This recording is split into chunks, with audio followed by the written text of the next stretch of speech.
예일교회 성도 여러분, 한 주일 동안 평안하셨는지요? 이번 주도 코로나19 이 전염병이 아직 종식되지 아니해서 부득불 영상으로 예배를 드리게 됐습니다. 지금 우리나라에서는 마지막 사투를 지금 벌이고 있는데, 유럽에서는 본격적으로 이 코로나가 확산된 분위기입니다. 지금 우리나라 질본에서나 정부에서는 대규모 이 모이는, 특히 이 교회에서도 집단 모임을 자제해달라는 그런 간곡한 부탁이 있었고, 또 마무리되는 이런 과정 속에서 이 교회가 또 이렇게 자주 모임으로 인해서 전염병을 확산시키는 그런 장소가 되지 않기 위해서 우리 예일교회 당회에서도 이번 주에도 영상으로 이렇게 예배드리기로 결정을 했습니다. 좀 빨리 이런 사태가 종식되어지고 다음 주일에는 함께 기쁨 예배를 교회에 모여서 드릴 수 있는 그런 다음 주일을 또 소망을 해봅니다. 오늘은 또 이 사순절 네 번째 주일을 이렇게 맞이하게 됩니다. 우리 마음을 다해서 우리 예수님의 이 고난을 또 생각하면서 찬송가 21장 1절을 부르면서 예배로 나가도록 하겠습니다.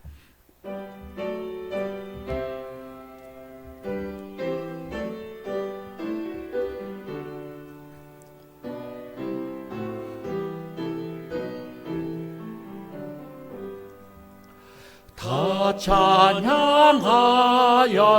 전능왕 창조의 주께 내 헌화조 찬양 평강과 구원의 주님 성도들아 주 앞에 이제 나와 즐겁게 찬양하여라.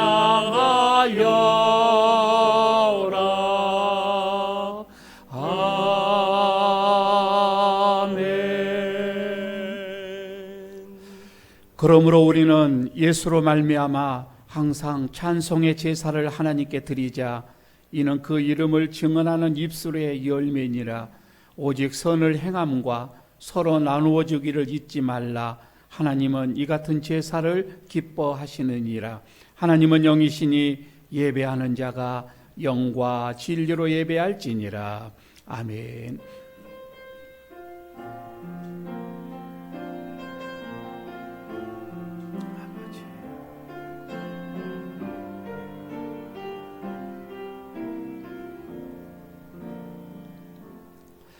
은혜가 풍성하신 하나님 아버지 찬송과 경배를 드립니다.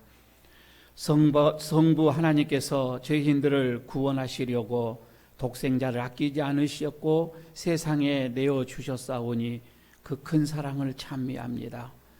죄악 중에 죽어가는 우리를 살리시려 성자 예수님께서 십자가를 지시고 보혈을 흘리시며 고난을 받으셨으니 그 큰 은혜에 감사를 드립니다. 사순절 기간에 성령님의 감동으로 이 모든 것을 깨닫게 하시고 저희들 심령에 구원의 감격이 넘쳐나게 하여 주옵소서. 성삼위 하나님께 찬송과 영광을 돌려드리오며 예수님의 이름으로 기원하옵나이다. 아멘. 계속해서 하나님께 지난 한 주일 동안을 돌아보면서 우리의 죄를 고백하는 시간을 갖도록 하겠습니다. 하나님, 말씀 앞에 그리고 예배를 드리기 전에 합당하지 못한 우리의 삶과 또 순종하지 못한 마음들이 있으면 이 시간 통회하는 마음으로 자복하는 시간을 갖도록 하겠습니다. 묵묵히 기도합니다.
온 대지에 새싹이 나게 하시고 만물을 소생시키시는 하나님 아버지, 이 시간 회개하는 저희들의 마음에도 죄사함의 기쁨이 싹트게 하시고 거듭난 생명으로 충만하게 하여 주옵소서.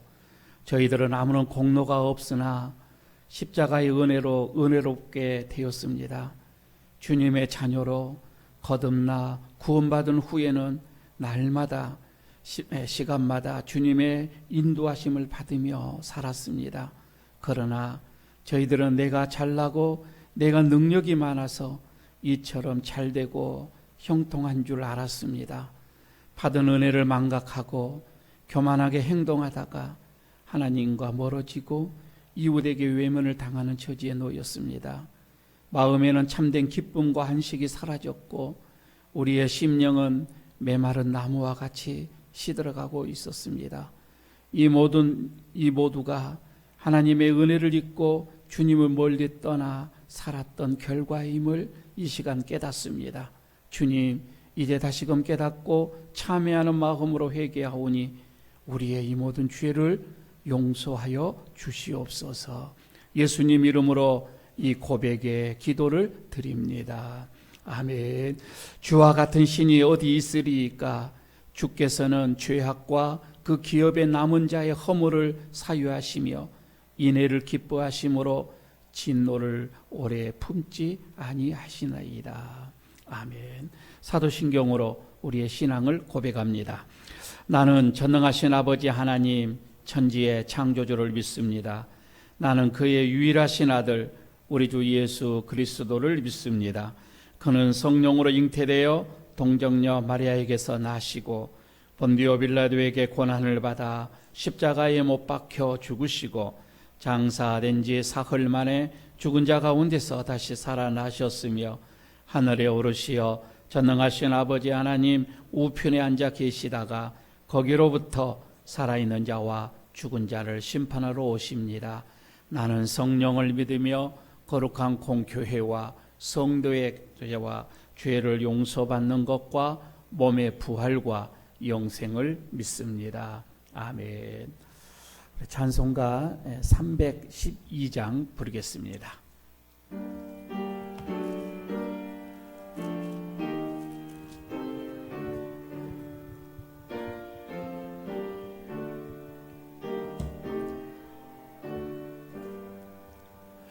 노한 하나님께 이끌리어 일평생 주만 바라며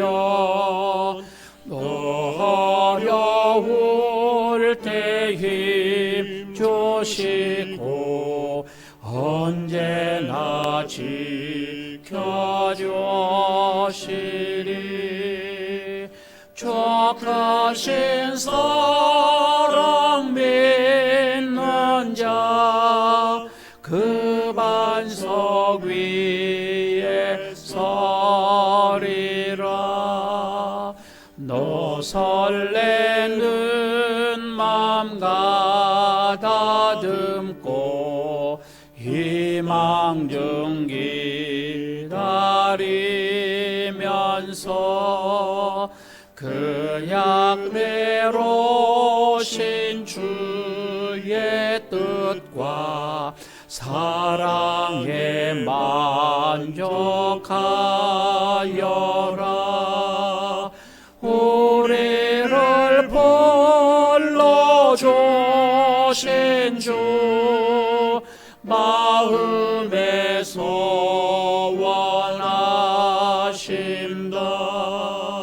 주 찬양하고 기도하며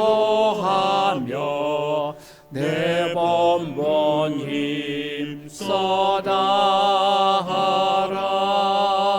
주 약속하신 모든 은혜 내게서 이루어지리라.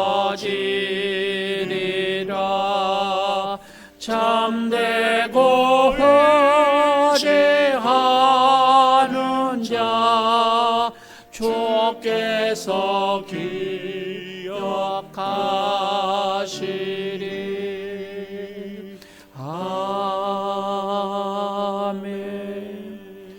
이주희 장로님 기도 인도하십니다.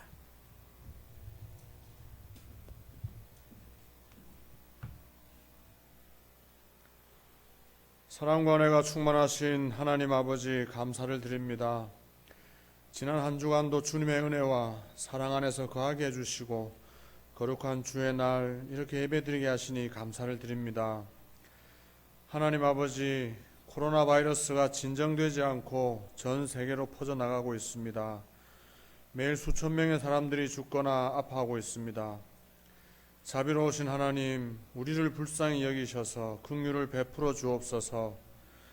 하루빨리 바이러스를 극복하고 평화로운 일상으로 돌아갈 수 있도록 역사하여 주시옵소서.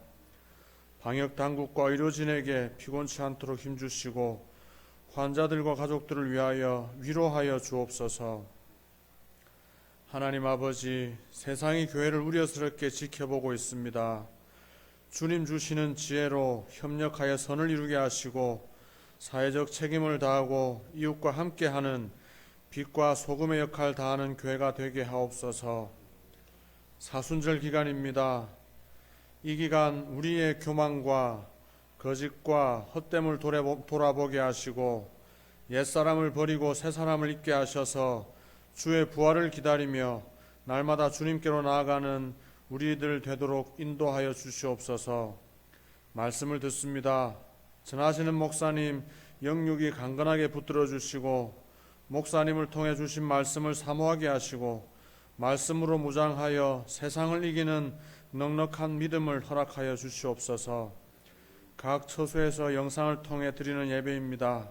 성령님께서 이 예배를 주관하여 주시고 주님 홀로 영광 받아 주시옵소서. 예수님 이름으로 기도드립니다. 아멘.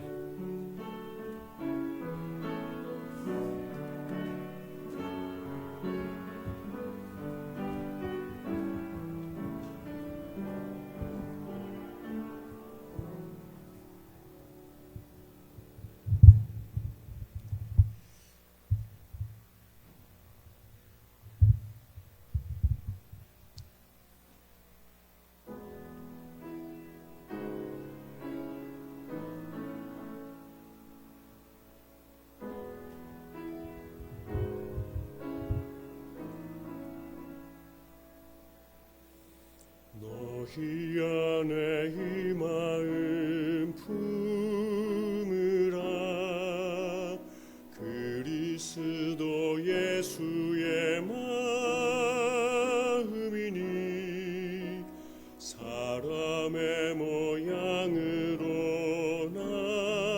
나타나 자기를 낮추시고 죽으셨네. 예수 그는 하나님, 오 예수 경배합니다. 자기를 비워 종의 형체로 사람과 같이 되신 그리스도 그는 주.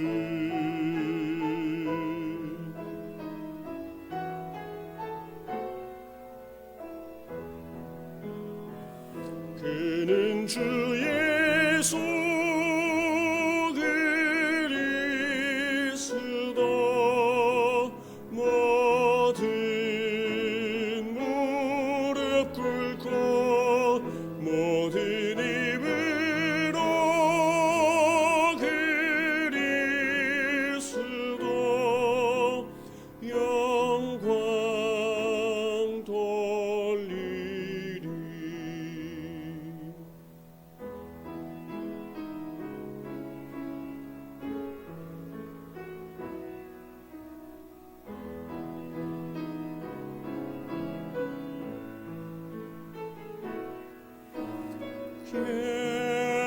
예수 그는 하나님, 오 예수 경배합니다. 자기를 비워 종의 형체로 바람과 같이 되신 그리스도 그는 주 예수 그리스도 모든 무릎 꿇고 모든 입으로 그리스도 영광 돌리리 모든 입으로 그리스도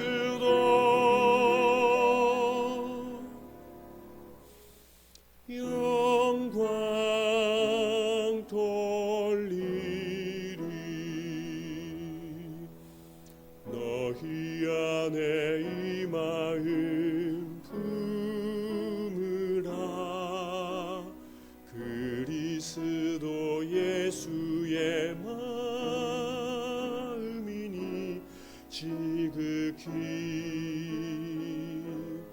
높으신 그는 주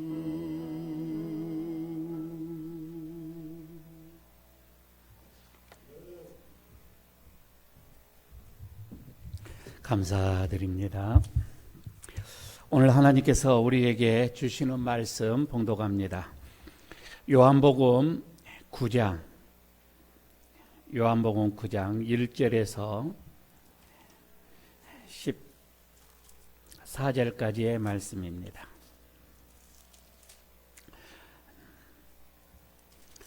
신약 성경 제 성경은 160종입니다. 요한복음 9장 1절에서 14절까지 제가 봉독하겠습니다. 예수께서 길을 가실 때에 날 때부터 맹인된 사람을 보신지라 제자들이 물어 이르되 랍비여 이 사람이 맹인으로 난 것이 누구의 죄로 인함이니까 자기니까 그의 부모이니까 예수께서 대답하시되 이 사람이나 그 부모의 죄로 인한 것이 아니라 그에게서 하나님이 하시는 일을 나타내고자 하심이라.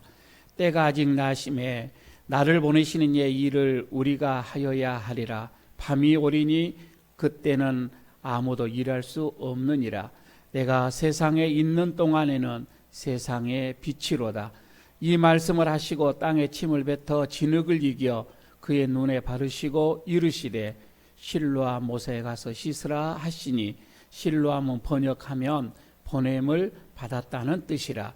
이에 가서 씻고 밝은 눈으로 왔더라. 이웃 사람들과 전에 그가 거리는 것을 보았던 사람들이 이르되 이는 앉아서 구걸하던 자가 아니냐. 어떤 사람은 그 사람이라 하며 어떤 사람은 아니라 그와 비슷하다 하거늘 자기 말은 내가 그라 하니 그들이 묻되 그러면 내 눈이 어떻게 떠졌느냐. 대답하되 예수라 하는 그 사람이 진흙을 이겨 내 눈에 바르고 나더러 실로암에 가서 씻으라 하기에 가서 씻었더니 보게 되었노라.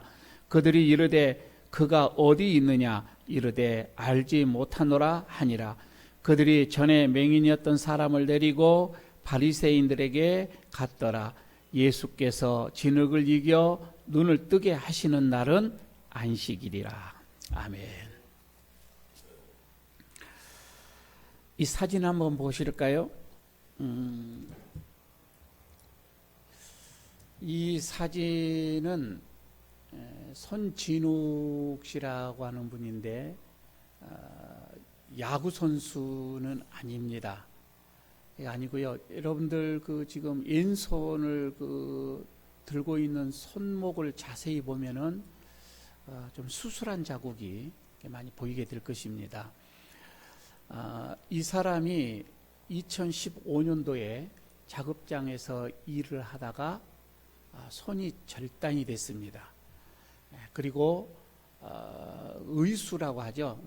의학이 많이 발달돼서 의수를 하고서 몇 년 동안 이렇게 살고 있었죠. 좀 불편하게 장애인으로 그렇게 살고 있었습니다. 그러다가 2017년도에 대구의 병원에서 다른 사람의 손을 이식을 하게 되어집니다. 그러니까 어떤 뭐 뼈랄지, 그리고 신경, 그렇지 않으면 근육, 혈관, 이걸 그대로 이식을 하는데, 처음에는 뭐 손도 절리고 해서 남의 손처럼, 남의 팔처럼 그렇게 지냈다고 합니다. 그런데 얼마 지난 다음에 이 사람에게 기적이 찾아오는 거예요.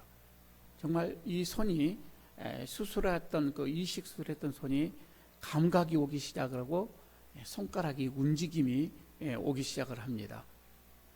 그러면서 그대로 이제 내 손처럼 이 손이 이제 느껴지게 되어지는 것이죠. 머리도 감고 다른 사람과 악수도 하고 일상적인 이 생활을 하게 되어집니다. 그래서 이 소식이 국내외로 번져나가면서 아주 크게 이 사건에 대해서 대두에 많이 소문이 나게 되어지고, 결국 여기 지금 조금 전에 그 사진은 프로야구에서 시구를 하는 그런 모습이기도 합니다. 지금은 완전히 내 팔이 됐다라고 합니다. 다른 사람의 팔이죠. 손이었던 것이 이제는 내 손이 이렇게 되었다고 합니다. 손에서요, 이제 땀도 난답니다.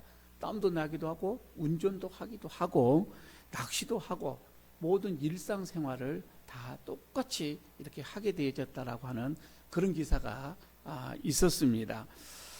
결혼도 그 후에 하게 되어지고, 일상적인 우리와 똑같은 이런 삶, 아마 이 사람에게는 경이로운, 이 인생에서 경이로운 변화가 일어났던 것이지요. 저는요, 이것을 보면서 이런 생각을 해봐요.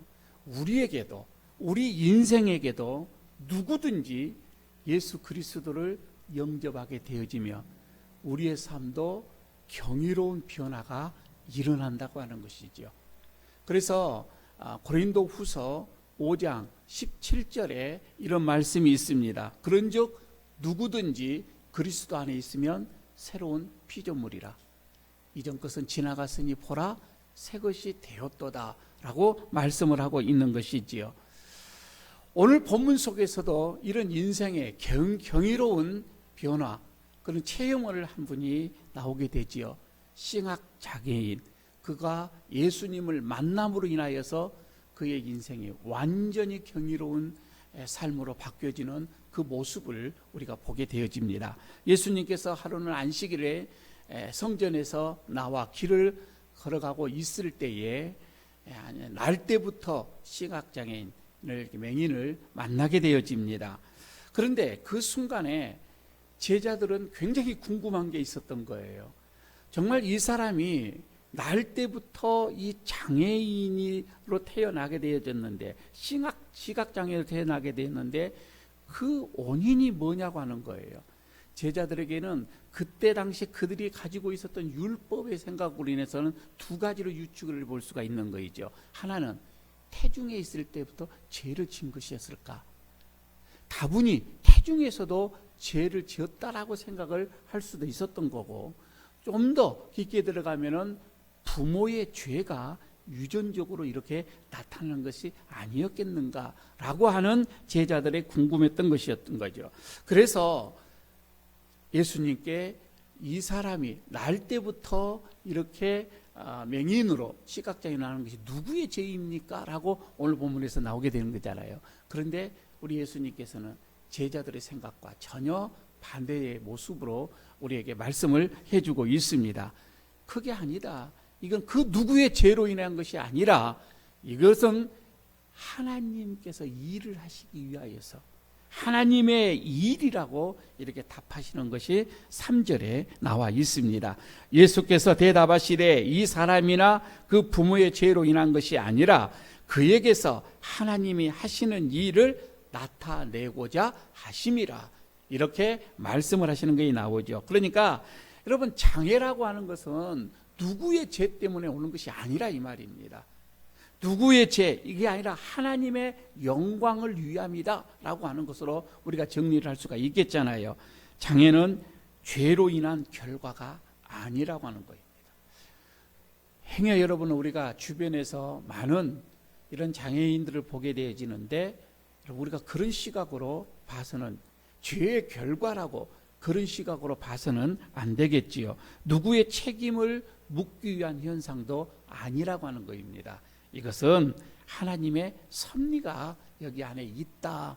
이렇게 우리가 보는 게 가장 성서적인 이런 우리 시각으로 이렇게 볼 수가 있겠지요. 장애는 하나님이 인간을 위하여서 무엇을 해 주시는 분인가, 하나님이 어떤 일을 하시는가, 하나님 우리 인간에게 어떤 일을 나타내시는 건가, 이것을 알려주기 위한 거다. 이게 장애라고 하는 것입니다.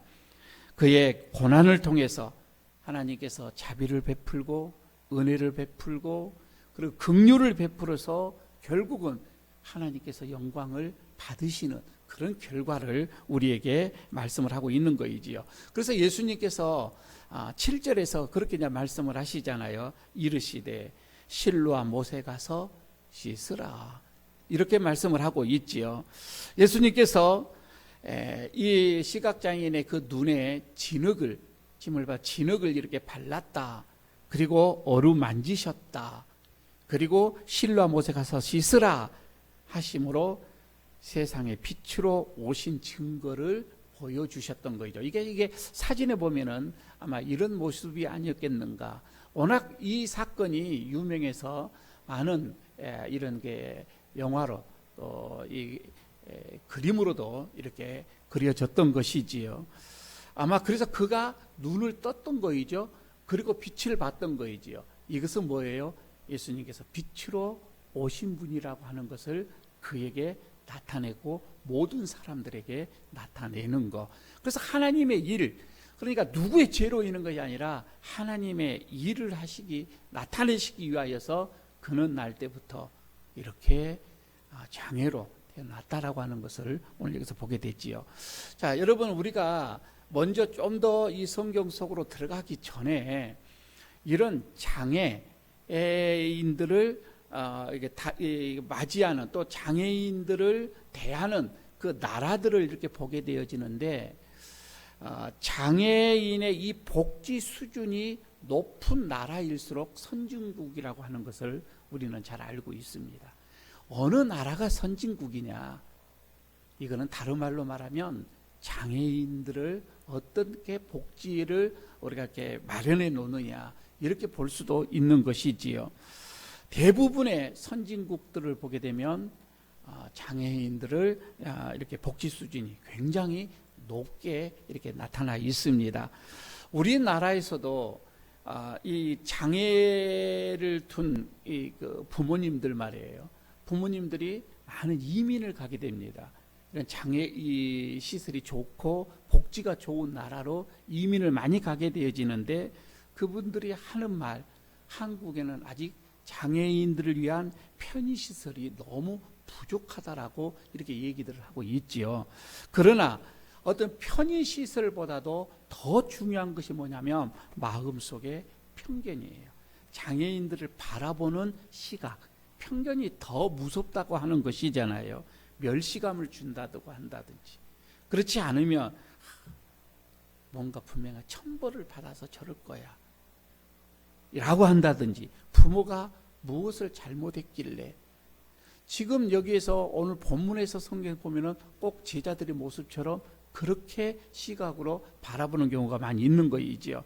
그러면서 그냥 집에 가만히 있을 일이지 왜 이렇게 돌아다니지 라고 하는 어떤 이런 멸시감을 준다든지, 이런 부정적인 시각으로 이 장애인들을 바라보는 거, 이게 더 장애인들의 마음이 아프다가, 시설이 부족한 것은 둘째치고 사람들의 편견이라고 한다는 것입니다.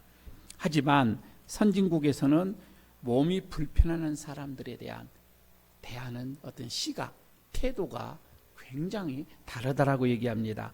나도 장애인이 될 수도 있고, 또 내 자녀들도 또 장애인이 될 수도 있고, 그런 어떤 가정 아래서 정성스럽게 그들에게 대한 어떤 제도를 만들고 또 실행을 또 이렇게 해 나가는 그런 모습들을 보게 되죠. 한 사례를 든다면, 우리나라 사람이 애국에서 살다가 생활하다가 이제 우리나라로 들어오게 얼마 전에 뭐 티켓팅을 다 끌어놓고 얼마 되지 않았는데 갑자기 무릎에 관절 이상이 온 거예요.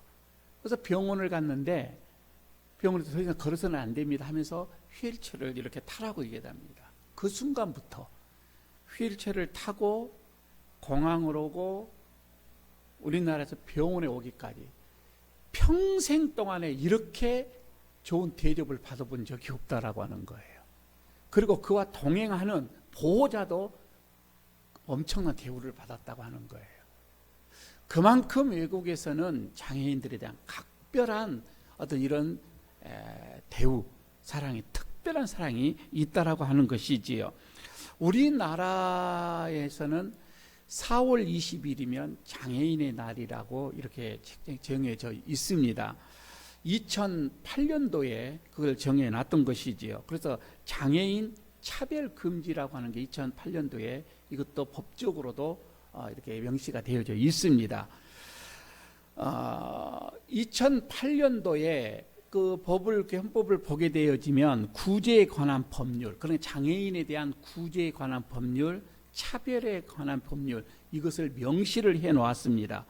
물론 이제 변화가 그때부터 시작이 되어진 것이지요. 내용은 이렇습니다. 헌법 34조 1항에 보게 되어지면 모든 국민은 이렇게 나오죠. 그래서 인간다운 생활을 할 권리를 가진다.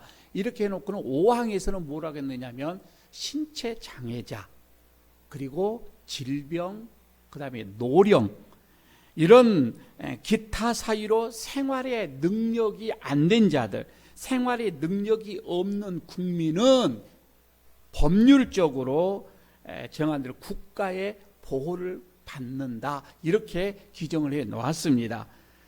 그런데 이것은 규정이에요. 그렇게 만들어 놨을 뿐이지, 선언적으로 그렇게 했을 뿐이지, 사실 우리들의 삶 속에서 실질적으로 피부에 와 닿는 정말 차별이 없느냐?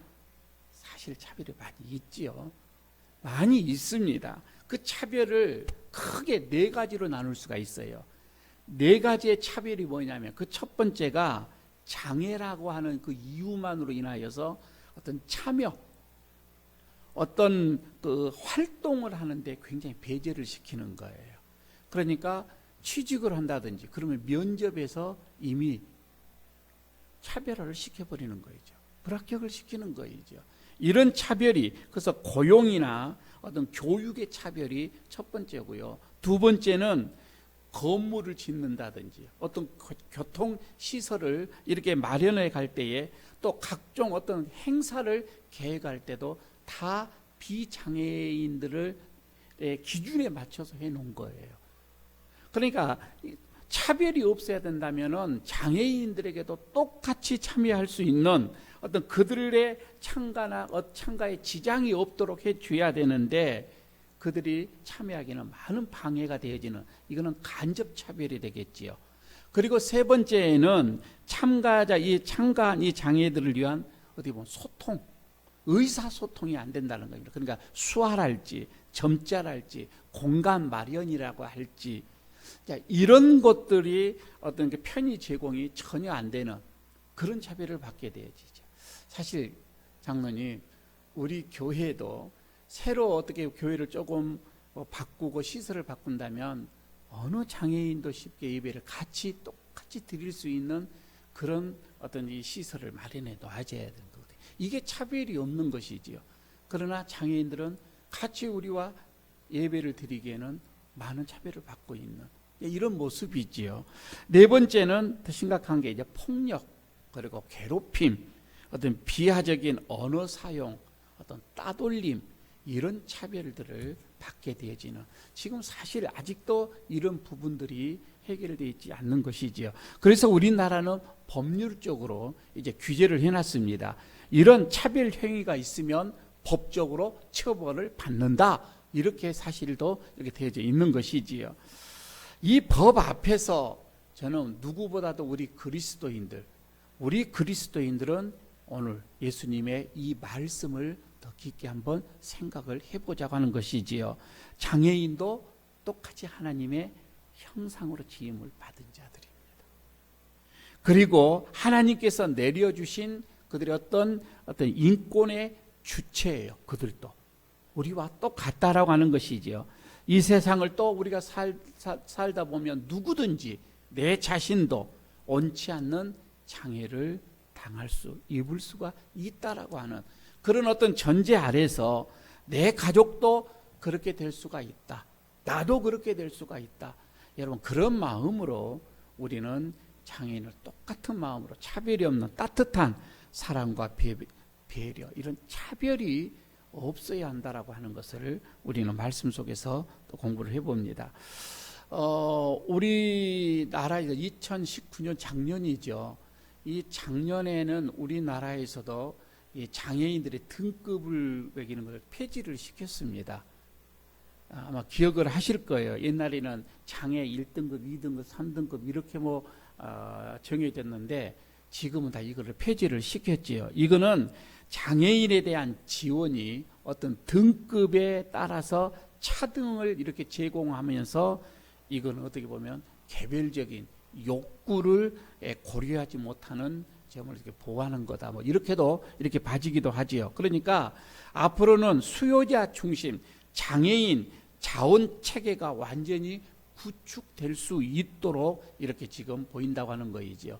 그냥 장애다고 해서 어떤 이것도 등급을 따라 또 차별을 두어서는 안 된다라고 하는 이것을 우리가 보면 되겠지요.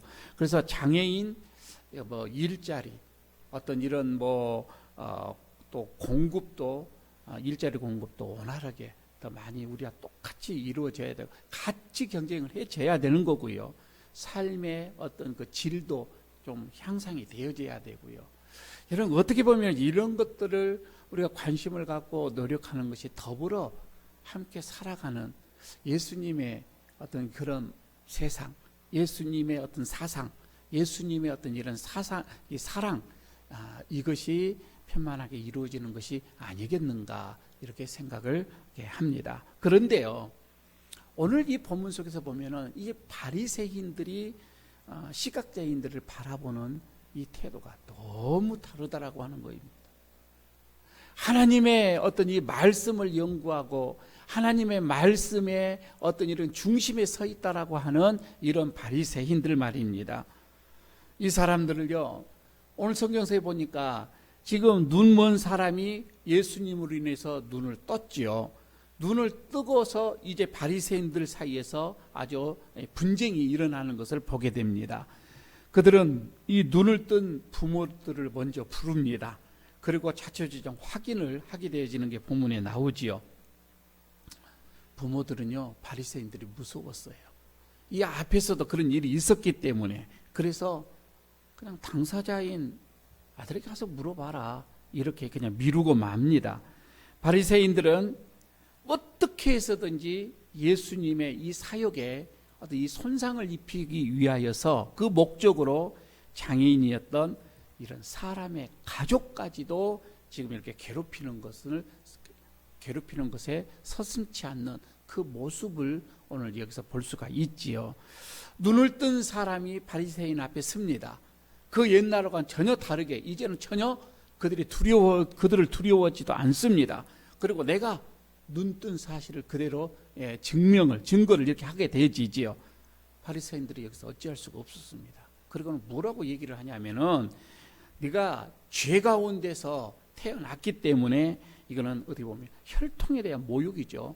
이것을 그거 주고서 바깥으로 내쫓았다라고 얘기가 나오거든요. 여러분, 여기서요, 바깥으로 쫓았다라고 하는 것은 단지 건물에서 쫓겨났다 그런 의미가 아닙니다.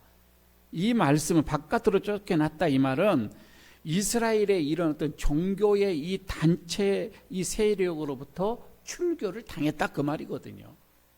출교를 당한 거이죠. 바리새인들은 어디 보면 장애인이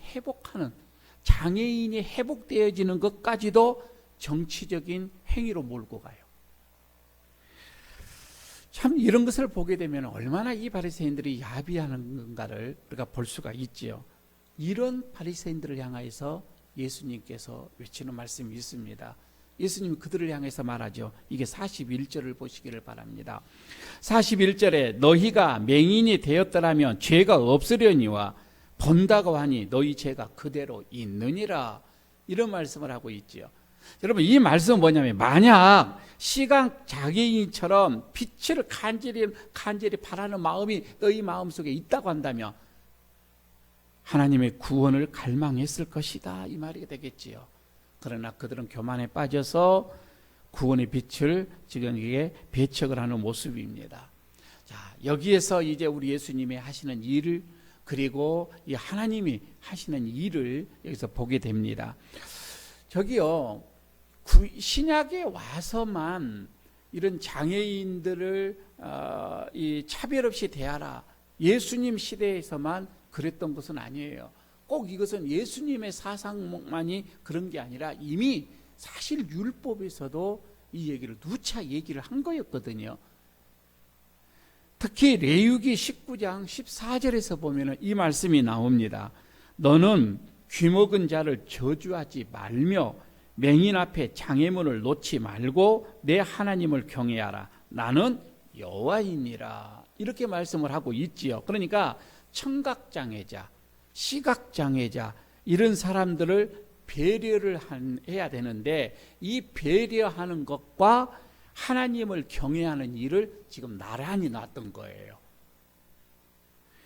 신명기 27장 18절에도 이런 비슷한 말씀이 있습니다.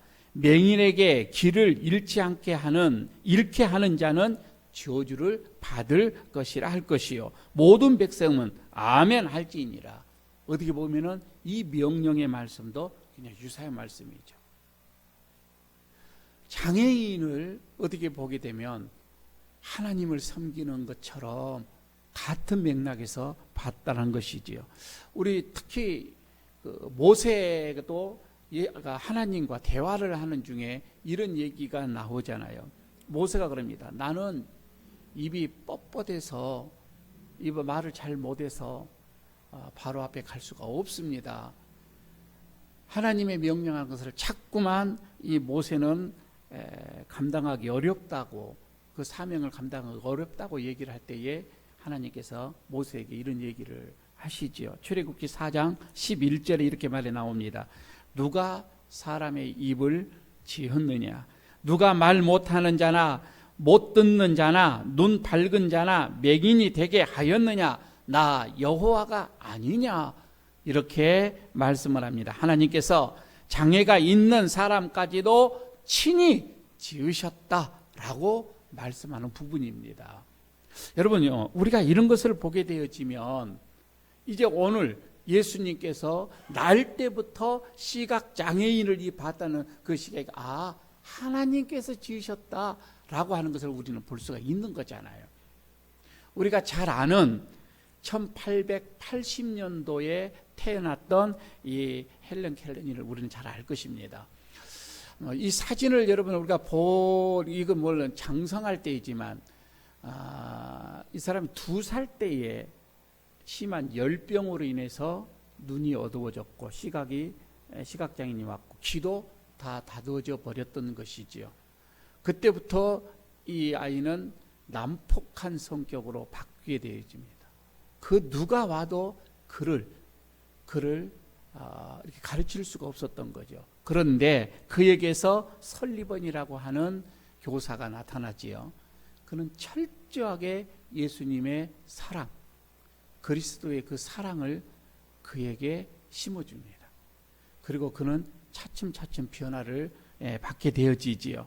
그리고는 결국은 그는 교육가, 그리고 작가, 그리고 사회운동가, 그리고 5개 나라의 언어를 구사하는 그런 사람으로 변하게 되어지지요. 아마 이게 이 사람이 유명한 얘기를 하죠. 내가 만약에 사흘 동안만 눈을 뜰 수만 있다면 꼭 하고 싶은 욕망 3가지가 있다라고 얘기를 하죠. 그러면서 첫째 날에는 어두움에서 나를 구해준 이 설리반이라고 하는 이 선생님의 모습을 내가 보고 싶다. 그래서 내가 간직하고 싶다라고 하는 것이었고, 둘째 날에는 동이 트기 전 그래서 어둠과 빛이 이게 나눠지는 그 순간에 가슴 설레임으로 그걸 지켜보고 싶다라고 하는 겁니다. 어둠이 물러가고 이렇게 밝음이 오는 그 순간을 지켜보는, 그리고 영롱한 어떤 이런 별, 이것을 보고 싶다. 둘째 날에는 그렇게 얘기를 했고요. 셋째 날에는 사람들의 활기찬 이 표정을 보면서 하나님께 감사 기도를 드리는 후에 자기는 다시금 어두움의 세계로 돌아가겠다. 이렇게 얘기를, 그 소망을 얘기한 적이 있습니다. 사실 여러분, 이렇게 이 헬렌 켈러가 하나님의 사랑이 아니고서는, 하나님의 은혜가 아니고서는 사실 존재할 수 없는 사람, 그러나 완벽하게 그는 하나님이 하시는 그 일을 그는 배우게 되었던 것이지요. 저는 오늘 마지막에 어떤 결론 부분에서 예수님께서 장애인, 날 때부터 소경했던 맹인이었던 이 사람을 바라보면서 그 사람에게 눈을 떠주게 하면서 묻는 질문 하나가 있지요. 그게 뭐예요? 네가 인자를 믿느냐? 35절에 네가 인자를 믿느냐? 라고 이렇게 묻습니다. 그때 하늘의 밝은 빛을 육신으로 경험한 사람이 대답을 합니다. 38절에 주여 내가 믿나이다. 내가 믿나이다. 다시 말해서 오늘 여러분 말씀에 통틀어서 축약을 시킨다면 간단한 겁니다. 믿음을 통해서 하나님이 하시는 그 일을 나타내시는 거이죠. 믿음을 통해 하나님이 하시는 그 일을 여기서 나타내고, 그 빛은 영혼을 비추고 구원의 역사가 세상에 가득하게 되어졌던 것으로 우리로 결론을 맺게 있습니다. 오늘 다시 한번 여러분, 우리가 말씀을 통해서 우리는 하나님이 하시는 그 일, 우리가 고난 속에서, 안 그러면 질병 속에서, 그렇지 않으면 내 아픔 속에서, 여기서 그 누구의 죄가 아닌 하나님께서 하시고자 하는 그 일을 우리는 기대하는 것입니다. 오늘 여러분들 한 주일 동안 내 아픔과 내 고난과 내 역경 속에서 내가 무슨 죄 때문에 그럴까, 이것보다는 하나님이 하시는 일을 기대하십시오. 그리고 하나님을 바라보십시오. 그리고 거기서 빛 가운데로 인도함을 받으십시오. 그리고 그 빛이 우리의 주변을 향하여서 온 세상으로 번져가는 그런 역사가, 그런 경이로움이 우리 인생에, 여러분의 인생에 있어지기를 축복합니다. 아버지 하나님 감사합니다.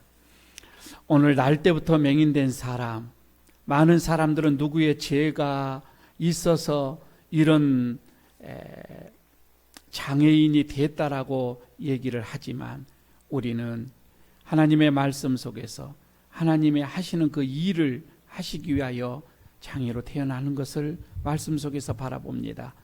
하나님, 우리도 죄와 허물로 죽었던 존재들인데 천국의 은혜를 우리가 받고 의와 평강과 희락으로 영원한 평화를 우리가 누리는 그 인생으로 바꿔진 것을 우리도 경험합니다. 하나님, 이제는 내 자신뿐만 아니라 주변에 있는 모든 어려운 자, 힘든 자, 고난 속에서 지금 고통 중에 있는 자들도 하나님의 그 역사심을 바라볼 수 있도록 우리가 인도하게 하여 주시고, 먼저 우리가 그런 시각으로 바라보게 하여 주시옵소서. 오늘도 나의 아픔 속에서 하나님이 하실 일을 기대합니다. 하나님, 하나님의 큰 일을 이 고난 속에, 이 아픔 속에, 이 질병 속에서 나타내 주시옵소서. 예수님 이름으로 기도드리옵나이다. 아멘. 393장 찬송을 드리면서 준비한 예물을 드리도록 하겠습니다. 393장입니다.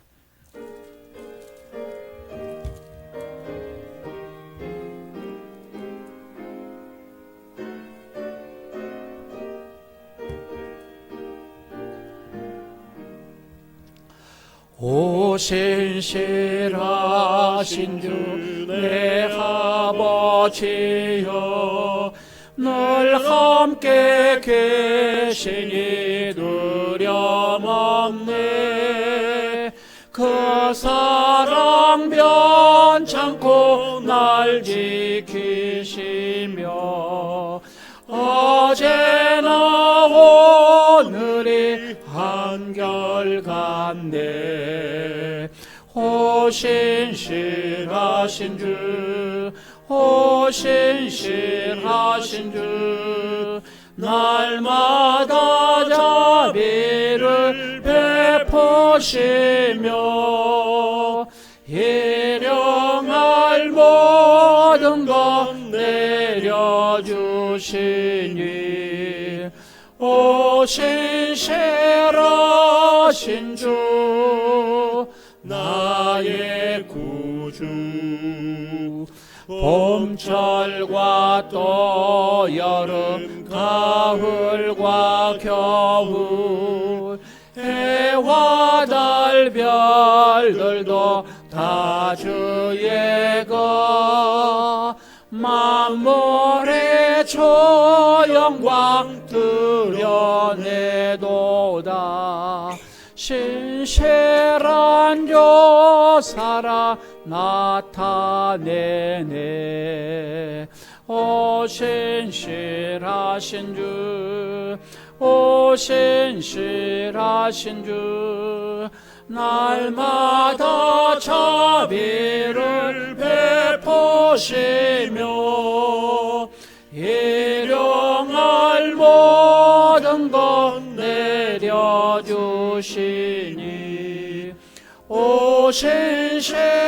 오신실하신 주, 나의 구주. 내 죄를 사하고 안위하시고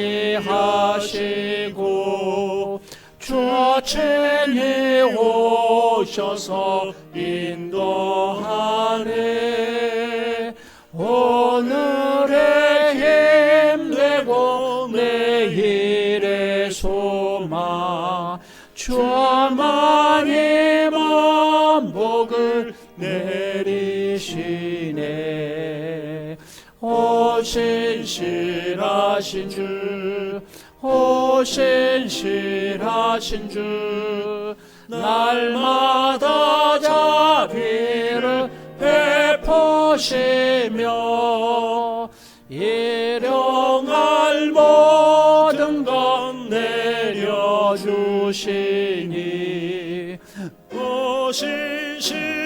오신실하신 주, 나의 구주. 하나님 아버지, 이 시간 주의 사랑하는 백성들이 정성으로 준비한 예물을 주 앞에 올려드립니다. 주정은금을 드려지는 그 손길들, 감사한금을 드려지는 손길들, 하나님의 것으로 구별하여 드려지는 10의 1조의 손길들, 그리고 성교의 헌금, 오병이의 헌금, 건축의 헌금, 또한 특별한 일이 있어서 또 특별히 헌금, 또한 지금 우리나라뿐만 아니라 온 세계가 코로나19 질병으로 인하여서 힘들어하고 있는데 이것을 극복하기 위한 선교의 헌금까지 드린 손길들이 있습니다. 하나님 기억하시고 저들의 정성과 그들의 아름다운 손길을 기억하여 주시고 하나님께서 참으로 하늘의 문을 여시고 그들을 하늘의 복으로 가득 채워주시기를 원합니다. 어려움 중에도 지켜주시고 고난 중에서도 빛을 소망을 잃지 않게 하여 주시고 그리고 힘듦 속에서도 날마다 하나님께서 내려주시는 그 새 힘으로 인하여 넉넉하게 이길 수 있도록 승리할 수 있도록 함께하여 주옵소서. 건강의 은혜를 주시기를 원합니다. 질고로 인하여서 힘들지 않도록 하나님께서 날개 아래 품어주시고 모든 자녀들 그리고 모든 기업들 하나님 강건하게 지켜주시고 은혜를 내려주셔서 하나님의 영원한 그 사랑을 늘 체험할 수 있도록 함께하여 주시옵소서. 물질로 인하여서 힘들지 아니하도록 하나님 함께하시고 교회도 물질로 인하여서 공고하지 아니하도록 하나님께서 돕는 손길들을 더 허락하여 주시옵소서. 이 예물을 드리우는 자들을 하나님께서 만배로 더 채우시옵시고 부족함이 없이 하나님께서 풍성함으로 인도하여 주시옵소서. 우리 주 예수 그리스도의 이름으로 축복하고 기도드리옵나이다. 아멘. 이 시간에 유탁의 말씀 드리도록 하겠습니다. 질병과 고난을 통해서도 빛으로 인도하시는 주님을 찬양하기를 축복합니다. 나의 연약함을 통해서 역사하시는 주님을 찬양합니다. 아멘. 171장 1절 부르고 예배를 마치도록 합니다.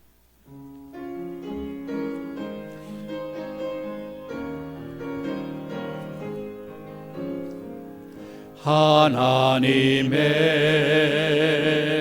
독생자 예수 날 위하여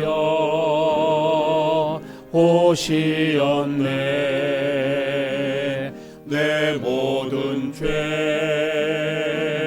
사하시려고 십자가 지셨으나 다시 사셨네. 살아계신 주 나의 참된 소망 두려움이 사라지네. 사랑의 주내 갈 길 인도하니 내 모든 삶의 기쁨 늘 충만하네.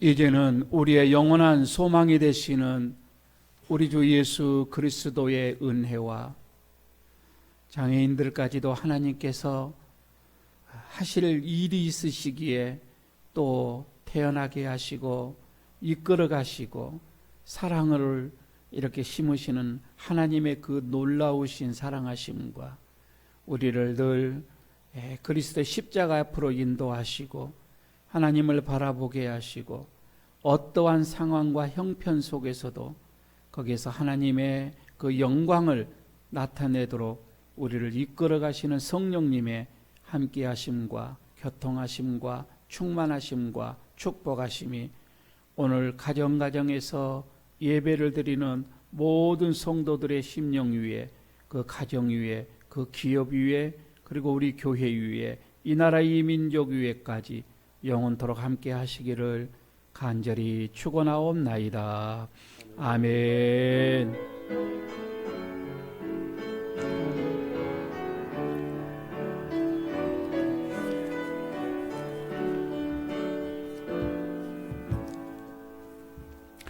예배를 마쳤습니다. 몇 가지 특별한 광고는 아니고요. 교회 소식 알려드립니다. 많이 성도 여러분 보고 싶습니다. 빨리 이 코로나19 전염병이 종식이 되어지고 우리가 교회에 자유롭게 또 기쁜 와서 예배드리고 또 양육받고 또 전도하고 이런 일상적인 교회 생활이 하루속히 오기를 간절히 바랍니다. 여러분들 이를 위해서 계속 기도해 주시고 하나님의 긍휼하심이 나타나도록 하나님의 은혜가 임하도록 계속 기도해 주시기를 바랍니다. 지금 이제 4주 동안 우리가 이 영상으로 예배를 드리게 되어졌는데요. 다음 주에는 또 될지 모르겠습니다. 사회적인 분위기와 또 이 질병이 어느 정도 종식이 되어지는지 지금 오늘 정부에서는 모든 종교에서도 모임 자제를 조금 자제해달라고 하는 특별 부탁이 지금 이렇게 내려왔습니다. 참 안타까운 일이고요. 교회가 또 많은 성도 이제 주변 사람들에게 또 좋지 않는 인상을 또 이렇게 심어주지 않기 위해서도 여러분 빨리 이 사태가 마무리되어지기를 간절히 바랍니다. 자, 이런 상황 속에서 우리가 어떻게 신앙을 지켜가고 믿음을 지켜가야 하는지 목사로서는 또 많이 또 고민을 하게 되어지고 또 기도가 되어집니다. 특별히 우리 리더님들 영상 예배뿐만 아니라 매일매일 제가 여러분들께 올려놓은 오늘의 말씀을 모든 성도들 한 사람도 빠짐없이 다 이것들 받아서 볼 수 있도록 묵상할 수 있도록 리더님들의 특별한 관심과 또 헌신이 필요하고요. 또 제가 강구하고 공부하는 것들은 늦어지지 않고 바로바로 모든 성도들에게 전달이 될 수 있도록 좀 해주시기를 바라겠습니다. 지난 주일 영상 예배를 가정에서 사진을 찍어서 보내달라고 해서 많은 가정들이 참여를 해서 이거를 다시 영상으로 편집을 해서 모든 성도들에게 다 나갔습니다. 아마 여러분들 우리 성도들이 가정에서 이렇게 예배를 드리고 있구나 이렇게 영상을 보면서 여러분들도 생각을 이렇게 했으리라고 봐집니다. 이번 주에도 여러분들 가정에서 예배드리는 이 사진을 찍어서 보내주시기를 바랍니다. 특별히 청년들의 참여가 조금 아쉽기는 합니다. 이번에는 많은 청년들도 참여를 좀 해주시기를 바라겠습니다. 그래서 다음 주에는 더 풍성한 예배의 모습을 가정에서 드린 모습을 영상으로 제작을 해서 또 이렇게 우리가 공유하고 함께 은혜를 나누는 그런 시간을 갖도록 하겠습니다. 이를 위해서 여러분들 매일매일 말씀 묵상하시고 또 사순절 기간이니 가정에서 기도하시고 교회는 일정 기간 지금 사람들이 들어오지 못하도록 이렇게 해놨습니다. 행여 또 이렇게 오고 가는 사람들 들어와서 또 행여나 또 좋지 않은 일이 있을까봐 많이 소독도 하고 준비도 이렇게 지금 하고 있는데 다음 주일 어떻게 될지 여러분들 좀 기도하시면서 기다려 주시기를 바라겠습니다.